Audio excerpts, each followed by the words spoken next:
Laguna samde Eke di Debbie Bergaul yuk. Yuhu geng gaul, apa sih kabar? Ti ketumbar Laguna samde Eke ketemu lagi sama Eke di Debbie Bergaul. Dan kali orang indang kali ini Eke Sutra bersamde dengan sama Akika, Bella Fanti temannya Tante Debbie Sahertia. Benar. Dia sahabatnya tante aku, Iya, Soraya benar. Hak ya. Betul sekali. Satu geng tuh ya, model-model Satu geng. 80-an ada Soraya Hak, Hak, Debbie Sahertia, Tian. Om Elmo, Iya. sama dua lagi tuh Tante Mira Sayogo, Tante Mira sama Tante Dewi Ardiani. Iya betul. Jadi sekarang Eke mau mawar ngobrol samde ponakan Eke. Ponakan Eke. Ada temenan sama Mama Ayah kan? Iya betul. Melanie Subono aja bengong tuh. Kalau Melanie Subono aku ngakak ngelihat ekspresinya. Iya. Hah? Iya, karena kita dulu waktu masih kecil tumbuh dengan kamus gaulnya Debbie Sahertian yang zaman itu, oh dia one step ahead ya gitu. Kepikiran bikin bahasa sendiri gitu. Emberan. Iya. Oke, sekarang kita mau ngobrol sama kamu nih. Iya, Kita mulai ya geng gaul ya. Iya. Ceritain masa kecil kamu lahir besar di Mande. Oke, di mana sih? Aku lahir di Jakarta, Iya. Tante Debbie, tanggal 28 Januari 1988. Iya. Jadi aku lahir setahun kemudian di tanggal yang sama adikku lahir. Tanggal Tanggal sama, bulan sama, tahunnya beda. Jadi waktu aku ulang tahun pertama Ciki lahir. Oke. Di Jakarta dua-duanya gitu. Makanya sampai sekarang kenapa kita sering disangka anak kembar, bukan anak kembar tapi kayak ulang tahun bareng beda setahun gitu loh. Oke. Gitu. Jadi kamu tiap kali ulang tahun bareng? Bareng. Makanya orang tuh suka salah sangka disangka aku kembar. Padahal enggak, kita beda setahun, cuman emang exactly tanggalnya, bulannya. sama. Kok mama kamu bisa aja ngaturnya ya begitu itu, ya? tapi katanya nggak di plan. Nggak di plan. Iya, cuman berdoa aja gitu, tapi nggak di plan yang kayak kan mungkin sekarang kan bisa dengan ilmu kedokteran gitu ya. Iya. Tapi dulu kayak belum semaju itu deh kedokteran, nggak tahu ya. Cuman kayak kalau aku nanya kok bisa sih ayah ibu ya nggak tahu emang. Terjadinya seperti itu. Gitu. Oke. Biasa ya, keajaiban alam ya. Keajaiban alam, tapi enak. Gitu. Jadi nggak repot, Bener, Say. Ya, kalau nggak kan tiap irit. bulan ada bulan ini, bulan ini gitu. Iya, betul. Kalau ini udah dibrekin aja jadi satu gitu. Dan kita tuh berdua doang sama Ciki, makanya tuh dari kecil tuh kita tuh emang aku bener-bener tumbuh bareng sama Ciki dari kecil sampai sekarang gitu. Dan gede tuh kita jadi kayak supporting system gitu, karena dari kecil udah bareng, berantem bareng, ngambek-ngambekan bareng sampai sekarang kayak daripada berantem mending kita cari duit yuk gitu. Kayak saling mensupport kayak adekku kan udah punya brand Ciki Go juga, aku sering bantuin jadi modelnya gitu. Terus juga aku punya usaha sampingan bikin kue gitu kan. Kadang Ciki juga suka aku pesen dong buat temen aku gitu atau buat souvenir gitu. Jadi kita kayak bener-bener saling support aja karena cuma berdua doang gitu. Iya. Terus masa kecil kamu ceritain seperti apa? Kamu punya cita-cita waktu kamu kecil? Punya, tahu nggak pengen jadi apa? Apa? Karena aku tidak bisa menjadi Debbie Sahertian, aku pengen jadi VJ MTV. Oh gitu. Iya, betul. Oh kamu udah membayangkan, gue pengen. Terus suka nyoba-nyoba nggak? Iya, suka nyoba-nyoba nggak pernah sukses aja gitu. Maksudnya presenternya masuknya ternyata bukan dari musik gitu. Padahal dulu cita-citanya pengen jadi kayak Tessa Rasehan atau kayak zaman-zaman aku kecil dulu kan aku nonton dengan acara-acara MTV kan gitu, terus ngeliat Nadia Hutagalung, Jamie Aditya, kayak kok mereka circle-nya enak banget ya, kayak lo ngecap terus dia bisa interview musisi luar negeri maksudnya di zaman 92 ribuan awal tuh buat anak kecil kayak aku ngeliat mereka tuh keren gitu, dan aku pengen seperti mereka gitu, but it turns out nggak segampang itu ya jadi VJ MTV. Jadi kayak itu salah satu cita-citaku sih. Terus aku juga sempet kayak kepengen jadi pramugari karena aku dulu ngeliatnya kayak keren aja bisa traveling. Terus tahu-tahu pernah di salah satu penerbangan tuh turbulen hebat banget kayak aku nggak tahu deh itu kayak badainya parah banget sih waktu itu. Tadi pernah nggak sih naik pesawat terus turbulen? Turbulence? Pernah. Parah banget. Yang sampai udah begini. Udah. Terus pupus. Trauma dari situ karena waktu itu aku nanya sama pramugarinya, Mbak ini kita nggak apa-apa kan, masih bisa selamat kan gitu. Terus dulu pramugarinya bilang, iya kita banyak doa aja ya Mbak sama yang maha kuasa. Itu parah banget turbulennya untuk anak kecil. Aku tuh SD apa gitu sama keluarga. pulangnya ya ada maskapai udah nggak ada, dan waktu itu terjebak di cuaca yang parah banget gitu. Dan aku masih inget sampai sekarang, sampai landing aja tuh nggak di sounding mau landing kan biasanya kan pilotnya suka ngomong prepare for landing atau apa gitu. Ini tuh nggak, saking udah mungkin chaosnya dia landing aja, gue pikir tuh tabrakan, taunya nggak, itu landing gitu. Dan malam jadi nggak bisa kelihatan kanan kirinya tuh gelap. Kalau malam kan gimana sih, nggak kelihatan kan gitu. Jadi dari situ kayak oh ternyata jadi pramugari tidak segampang itu juga ya. Jadi kayak gitu. Iya, gitu. Apalagi kerjanya mesti tiap hari terbang. Iya. Jadi akhirnya udah bergeser. Iya, nggak mau. bergeser. Terus gitu. pengen jadi apa lagi? Iya, sebenarnya sih masih ya kalau misalnya nyanyi kan karena aku senang ngelihat ayah nyanyi gitu kan, dan makin kesini tuh aku ngeliat kayak ternyata bernyanyi dan menari tuh bukan yang penting lo bisa berkarya dan kelihatan keren aja, tapi itu ternyata like my spiritual needs juga. Karena dengan nyanyi dan nari kan aku lagi belajar tari gandrung sekarang kan. Itu kayak it's like a meditation gitu, dan secara nggak langsung tuh aku belajar untuk bersyukur sama hidup aku ternyata dari situ gitu. Tapi itu seiring dengan bertambahnya umur aku baru bisa mikir kayak gitu. Kalau dulu sih kayak aku ngeliat pengen jadi ini karena keren aja gitu. Sekarang karena udah umurnya bertambah kayak cara berpikirnya juga mungkin berubah gitu. Tadi kamu bilang kamu belajar tari gandrung. Tari gandrung Banyuwangi. Kenapa pilihannya ke situ? Kenapa tari gandrung? Kenapa ya? Karena aku kan sebenarnya kan pengen belajar tari Bali, Tante Debbie, cuman karena aku belum ketemu kesempatannya gitu, dan mungkin mau belajar ngebentuk badannya tuh biar kebiasa sama tarian dulu, karena yang aku dengar tuh tari Bali tuh susah banget ya, kecuali kalau jago kan nggak jago. Akhirnya aku pilih yang deket-deket sama Bali, Banyuwangi gitu. Dan jadi aku ngeliat ternyata bentuk-bentukan tari jejer gandrung Banyuwangi itu dia bentukan tangannya, badannya tuh banyak mirip sama Bali juga, tapi masih Jawa Timur. Dan masih dekat sama roots keluarga aku juga, karena keluarganya ibu gitu kayak mama ayah, Bu Bunas itu masih ada keturunan Madura, dan keluarganya ada yang tinggal di Jawa Timur juga, saudara-saudaranya. Jadi dengan belajar tari Jawa Timur, kan Banyuwangi kan bagian dari Jawa Timur ya, jadi secara nggak langsung aku juga ya sedikit mengenal roots leluhur aku gitu.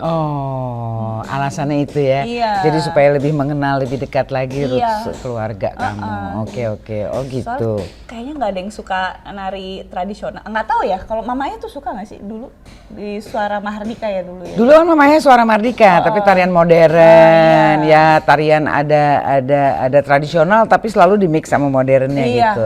Tapi mamanya mulainya memang dari penari. Penari, bukan modeling ya?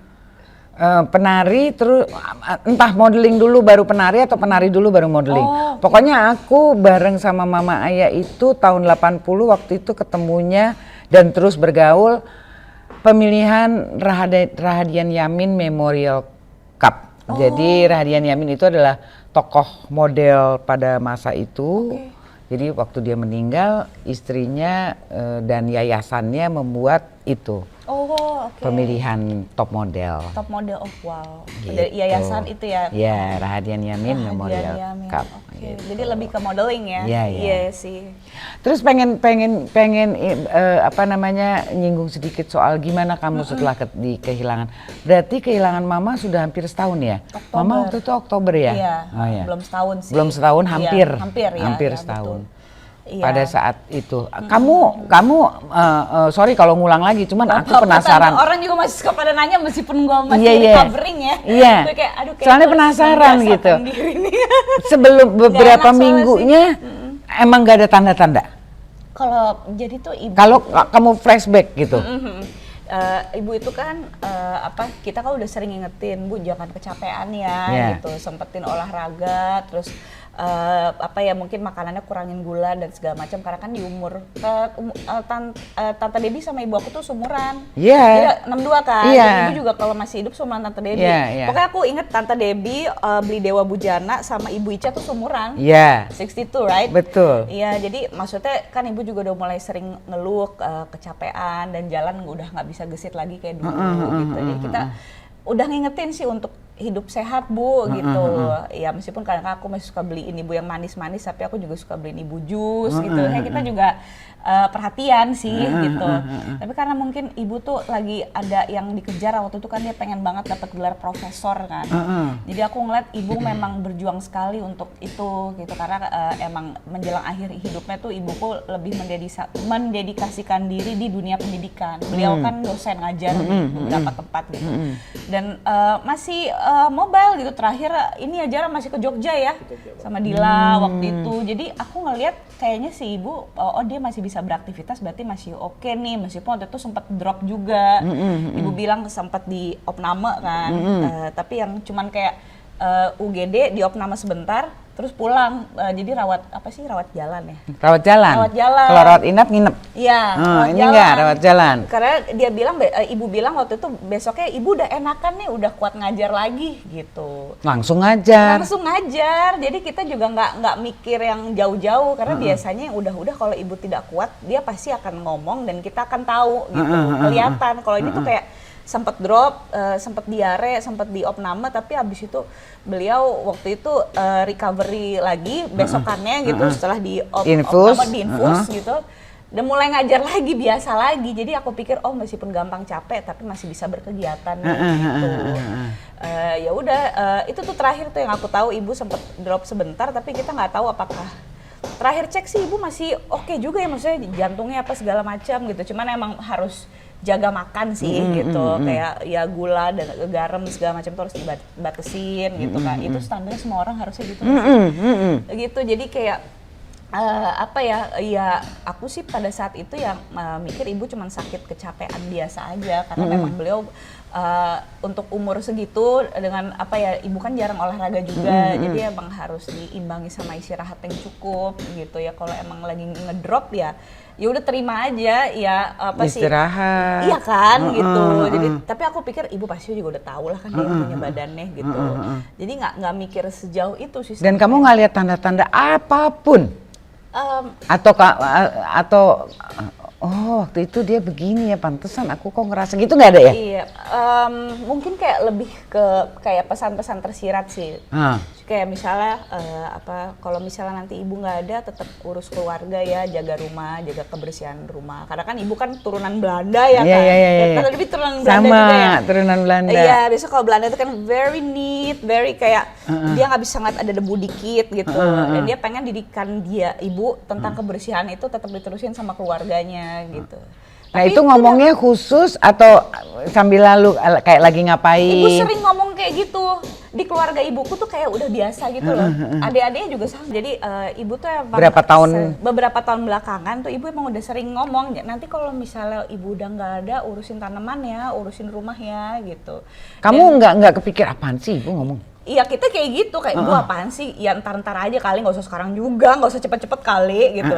Katanya mau punya cucu mau apa gitu, aku selalu bercandain. Karena aku mikir kayak hidup tuh udah berat, lu nggak usah ngomongin kayak gitu-gitu. Kita tahu pasti pada in the end semua manusia pasti akan menuju ke situ kan.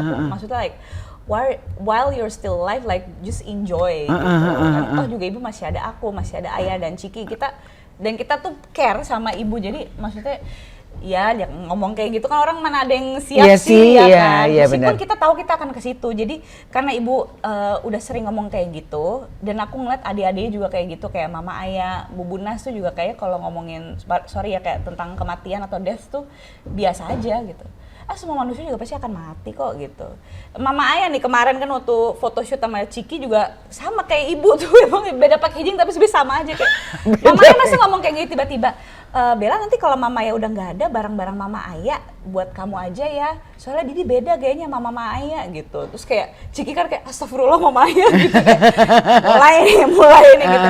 Udah cek aja, semua manusia juga pada akhirnya kan mati kok gitu. Jadi kayak, mungkin di keluarga ibu tuh biasa kayak gitu, menyampaikan hal itu. Iya, buat mereka biasa, emang buat kita kan kayak apaan sih gitu. Sampai akhirnya kayak yaudah mungkin emang seperti itu, mungkin didikan dari opah sama Yangti kan, aku juga nggak tahu. Jadi kayak mereka tuh emang yaudah lu ngomongin kematian biasa aja, karena pada dasarnya semua manusia pasti akan menuju ke sana gitu. Makanya kalau ibu ngomong kayak gitu udah sering gitu ya, kita kayak yaudah dengerin aja, of course we didn't expect itu akan terjadi secepat itu gitu. Jadi ya itu sih paling ya tanda-tandanya itu paling gitu. Sama kalau misalnya aku ngeliat ibu udah dia gampang drop ya, dan aku nggak tahu ya, tapi mungkin kalau misalnya kayak hubungan batin tuh kayak aku ngerasa saat ibu drop, aku juga drop juga. Jadi itu kayak mungkin karena ibu sama anak itu kan dulunya satu ya. Iya kan. Apa sih tali pusar. Tali pusar ya, ari-arinya. Ari-ari. Jadi katanya sih, ini aku percaya nggak percaya ya. Placenta. Jadi kayak misalnya tante kalau misalnya anaknya kenapa-napa, katanya tante bisa ngerasain. Pun sebaliknya. Nah itu pada saat itu aku juga sempat ngerasa kok badan gue cepet capek, kok gue anxiety ya, kok gue ngerasa kayak harapan gue udah nggak lama lagi, but I don't know what's happening to me. Kayak waktu itu aku ke dokter cuman karena diare aja, jadi aku diare sebelum ibu aku diare, dan sebelum ibu aku meninggal juga aku ngerasa badan aku nggak enak, kayak cepet capek gitu. Jadi aku ngerasa mungkin, aku nggak tahu apa mungkin itu Allah mencoba untuk kasih pertanda ke aku, atau emang itu hubungan batin ibu dan anak aja. Karena kadang kita nggak ngomong kayak, ya ngapain gue ngomong kalau gue capek, semua orang juga capek, semua orang juga bisa sakit kalau berkegiatan. Jadi sometimes we don't talk karena menurut aku nggak perlu ya. Tapi aku ngerasa kayaknya kalau orang tua aku kenapa-napa, atau kalau misalnya orang tua aku lagi kangen, lagi sakit, aku secara batin tuh juga bisa ngerasa gitu. Jadi lebih ke situ sih. Oke. Tapi aku nggak mikir sejauh itu lah. Iya kan. Siapa sih yang mau ditinggal orang tua? Nah, back to that day ya. Hari itu tuh kamu lagi di rumah atau kamu lagi ada kerja? Kebetulan lagi berkegiatan. Oh, kamu lagi di luar rumah. Lagi berkegiatan, kita baru pada pulang malam. Ibu pulang duluan waktu itu. Ibu waktu itu pulang duluan. Yes, ibu pulang duluan, dan waktu itu keadaannya sudah membaik emang gitu. Aku sempat pesan mie goreng mie apa gitu sama orang rumah. Sebelum, kan ibu kan pulang ngajar, jadi balik duluan gitu kan. Nah, habis makan segala macam gitu, dan ibu bilang badannya udah enakan gitu. Baru habis itu naik ke atas, nah tengah malam ditemuin sama ayah udah nggak ada gitu. Ya kita waktu itu berasumsi ibu masih pingsan atau apa gitu kan. Dibawa ke UGD, tapi pas dibawa ke UGD ya udah nggak ada. Oh, itu benar-benar shock dong kamu? Pastilah. Pasti gitu. Cuma waktu itu aku ngeliat kan karena ayah sama Ciki terpukul banget kan, siapa yang enggak gitu kan.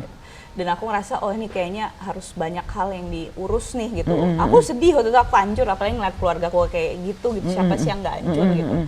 Tapi aku harus tetap alert gitu. Iya. Makanya harus tetap berpikir. Harus tetap berpikir, paling kalau orang butuh apa-apa tuh gue harus gesit. Meskipun pas udah kesana-sananya kayak udah seminggu, berapa minggu baru kerasa aduh capek batin gue. Karena kadang aku harus dealing sama orang-orang apa gitu, kayak itu ternyata draining juga. Jadi nggak cuma recovery dari kepergian ibu, tapi juga how we manage our life after her passing. Itu berapa lama kamu terus bisa? Kan kalau awal-awal selalu kehilangan itu kayak mimpi ya? Iya, kayak mimpi. Kayak lagi keluar kota aja. Iya kan? Berapa lama kamu bisa terus akhirnya bisa menerima kenyataan bahwa ya udah mama udah nggak ada gitu? Atau udah langsung kamu bisa terima atau kamu butuh proses? Butuh proses sih, tapi aku sebenarnya udah tahu, maksudnya ya mau nggak mau kita kan harus nerima ibu udah nggak ada, ya mau gimana, it is what it is gitu. Emang kenyataan kan nggak selalu seperti yang kita mau. Kalau apa-apa enak mah di sorga ya, kalau masuk sorga. Jadi kayak this is the world gitu, you know, like you have to face the reality gitu. Iya gue tahu ibu gue udah meninggal dan itu sakit banget gitu.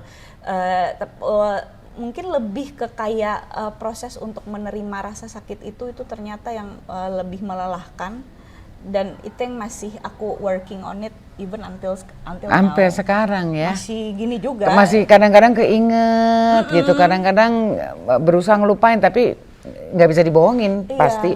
Kayaknya kalau lupa nggak mungkin ya. Nggak mungkin ya. Untuk menerima kenyataan. Bahwa ibu udah nggak ada, dan tahu kayak ada rasa sakit dan kangen yang mengikuti gitu.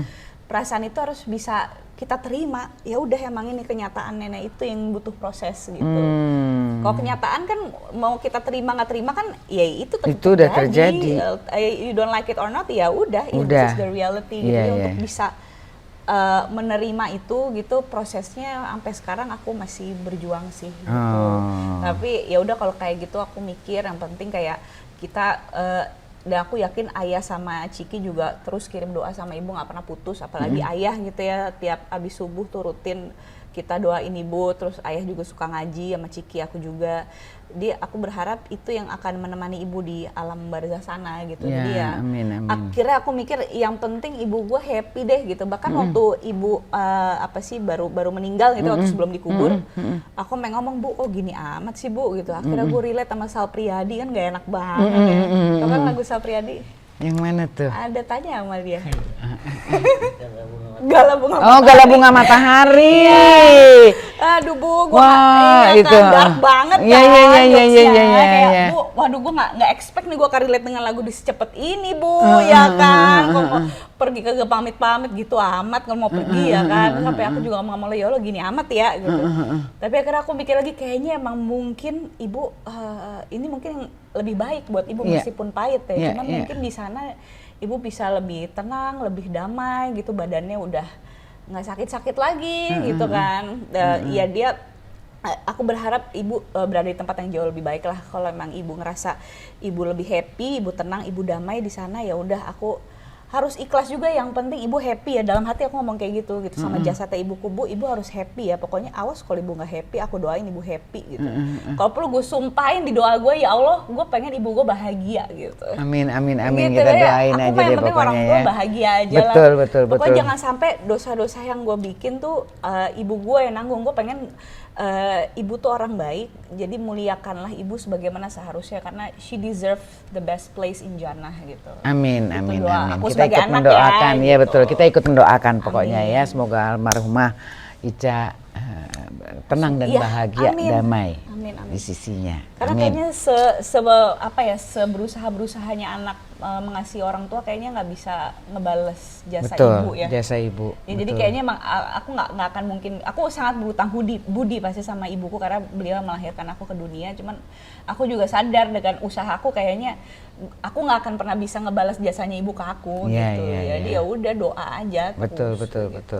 Ya udah, kamu kan kuat, yang penting sekarang. Sekarang cerita tentang kamu deh. Oh iya. Kamu ngapain aja jadinya nih sekarang setelah cita-cita kamu semuanya itu tidak terlaksana? Iya, absurd banget ya. Iya, bener lagi.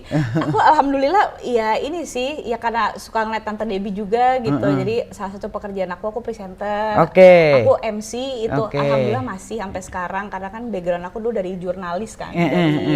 Aku dulu news Tante. Memulai karir news. Masuk di TV berita, tapi sebelum itu sempet kayak ngajar anak-anak TK gitu.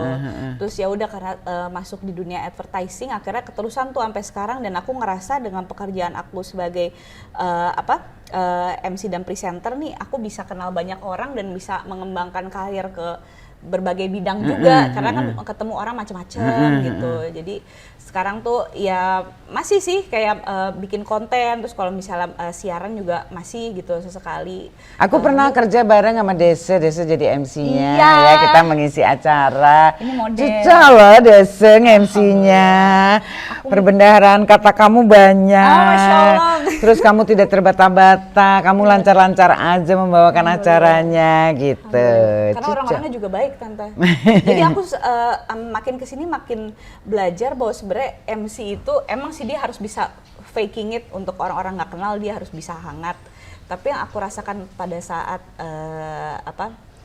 kita satu event, aku tuh bisa lancar gitu karena aku udah cukup nyaman sama yang bikin acara dan yang terlibat di acara tersebut. Kan waktu itu kan ada Mama Ayah, ada Tante Debbie, ada Om Elmo gitu, dan Tante Dewi sama Mira ya gitu kan. Tante Mira Sayogo. Mungkin karena ya itu teman-temannya tante aku juga kali ya, jadi aku ngerasa kok mereka sama aku santai banget ya gitu. Terus juga tempatnya nyaman, orang-orangnya juga santai, vibe-nya tuh aku udah nyaman gitu. Nah kalau kayak gitu biasanya aku membawakan tugas aku sebagai MC juga lebih lepas aja. Karena aku mirroring energy. Jadi kalau misalnya energi yang aku terima tuh positif, baik, nggak judgmental, aku juga akan gitu. Itu trik-trik kamu ya dalam menjalankan MC kamu itu. Mungkin sih trik, tapi itu kayak natural. Natural aja. Manusia tuh begitu. Iya. Kayak gitu. Terus juga persiapan kamu kalau kamu mau MC untuk satu acara? kalau emang bisa ada gladi resiknya atau meeting sehari sebelumnya, baik online maupun offline, aku akan berusaha ikut. Karena dari situ kita bisa tahu alurnya seperti apa, jenis acaranya gimana gitu. Terus mungkin kita bisa tahu juga profil audiens yang mau datang, ya kan? Apakah ada tamu penting gitu, atau mungkin misalnya kayak kemarin kan lebih ke media sama teman koleganya Mbak Dini, jadi santai gitu. Kalau yang ribut tuh kalau udah ada tamu-tamu penting tuh, bisa apalagi kalau misalnya dari jajaran pejabat gitu kan, itu aku paling deg-degan tuh biasanya karena baca nama nggak boleh salah gitu. Jadi ya itu persiapan diri kamu. Itu terus Oke, pertanyaan. Aku udah mulai bikin Oh iya nih, nah ini apa ini? Ini proyek terakhir kamu nih? Terakhir, yang lately gitu ya, kamu kerjain? Karena pengen seperti kakak Evan. Iya, kamu kan drummer ya, aku nggak bisa main drum, jadi aku cuma bisa nyanyi sama nulis lagu aja gitu. Jadi apa ini? Ini Tanah Para Nabi, Friends of Palestine Indonesia. Jadi ini kolaborasi aku sama teman-teman musisi dan influencer yang peduli sama isu Palestina. Kita berkolaborasi bikin lagu yang nantinya royaltinya akan disumbangkan untuk teman-teman kita di Palestina, di Gaza gitu. Dan yang ikut tuh udah banyak banget, udah ada kolaborator Fadli Padi, terus ada Kak Melani Subono juga, ada Dira Sugandi. Jadi teman-teman kita tuh juga yang emang peduli dengan isu kemanusiaan di sana, dan kedepannya kita pengen bikin banyak karya lagi sih, Tante Debbie, karena itu untuk menunjukkan bahwasannya kemanusiaan tuh nggak kenal agama dan gender. Jadi mau apapun gender kamu, mau apapun latar belakang agamamu gitu ya, kita semua tuh ciptaan Tuhan, kita semua manusia gitu, dan harusnya kalau satu manusia disakiti, kita juga ikut merasakan sakit itu, karena kita juga nggak mau digituin gitu kan. Jadi kayak humanity for all gitu. Nah, aku percaya musik tuh menyatukan kita semua. Betul. Jadi menyuarakannya melalui musik. Iya. Oke. Nah, terus pertanyaan yang semuanya ditanya banyak orang, kalau aku sih ngerti-ngerti aja ya, karena aku juga waktu itu nikahnya juga rada telat ya. Iya. Kalau kamu gimana? Kamu melihatnya ini seperti apa sebenarnya? Sebenarnya apa sih? Jodoh gitu ya? Iya. Apa sih yang ada di pikiran kamu gitu? Jodoh tuh sebenarnya susah gampang ya. Kadang nyata, tapi kadang dia goib juga. Maksudnya orang tuh ternyata jalan hidupnya beda-beda banget gitu ya. Kalau aku sih mikirnya bukan aku nggak mau nikah, aku pengen nikah dan berketurunan. Aku rasa sebenarnya semua orang pengen kok. Cuma mungkin ada yang dia dapetnya cepet gitu, ada yang dapetnya sedang-sedang aja, ada yang dapetnya agak lama gitu. Kalau aku yang penting aku berdoa dan berusaha aja. Terus aku serahkan kepada yang menciptakan alam semesta ini. Iya benar. Jadi mendingan memang begitu aja, nggak usah didengerin orang ngomong apa ya. Karena yang paling tahu kan diri kita sendiri ya. Betul. Dan kita juga pasti pengen menemukan seseorang yang mencintai kita seperti kita mencintai dia gitu kan. Benar. Harus ada cinta loh di dalamnya. Kalau enggak bagaimana hidup puluhan tahun tapi tidak ada cinta. Loh, kok jadi curhat? Nah, itu benar. Kan katanya kan ada yang bilang udah nikah mah yang penting nikah aja, cinta bisa datang belakangan. Iya kalau datang. Iya.